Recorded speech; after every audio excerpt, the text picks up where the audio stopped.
Some of you think that being a Christian is the easiest way out. Some people enter church because they are too fearful to enter cult. Some people enter, yes, now some of you in church, you think church is the easiest way out. It's just to come, pray, fast. You can't enter cult now. You always have fear. They'll tell you to lie down in the cemetery for 3 days. You that can't walk through darkness to vigil. Even pass through darkness to vigil. Now so you the fear. They now tell you lie down in the cemetery, in the graveyard for 6 weeks. Fear like you. Even the thought of it, your blood pressure is racing. So you enter the church thinking the church is there, not knowing that the discipline of our faith, the discipline, the continuous, constant intimacy. Man shall not live by bread alone, but by every word that proceeded. How do you follow this God who tell you take thy son, thy only son, to Mount Moriah? And as you get there, he said, don't kill him. He just told you to kill him. You get there, he said, don't kill him. He said, now go. I've commanded a raven. You are there trying to wait for the raven. He said, live there. I've commanded the widow. Sir, it takes intimacy to remain current with God. Because what God said may not be what God is saying.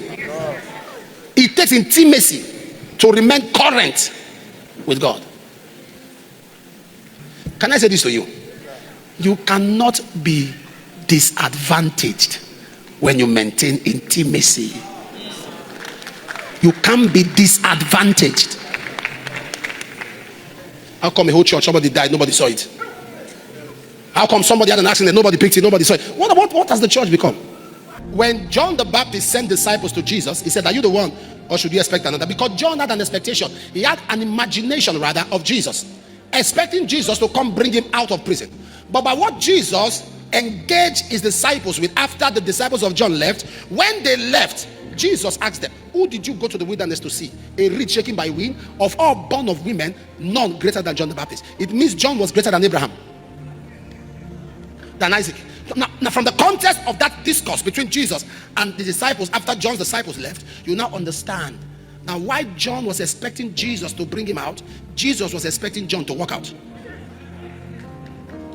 So Jesus was trying to say, if only this young man knew what he had the double portion of Elijah's mantle. So the enemy, John, made and paved the way for the emergence of the Messiah, but John did not live up to his maximum potential. That is expression. Expression is manifestation of the inherent deposits of God. We are going to pray in the name of Jesus. I walk and step into realms of maximum manifestation.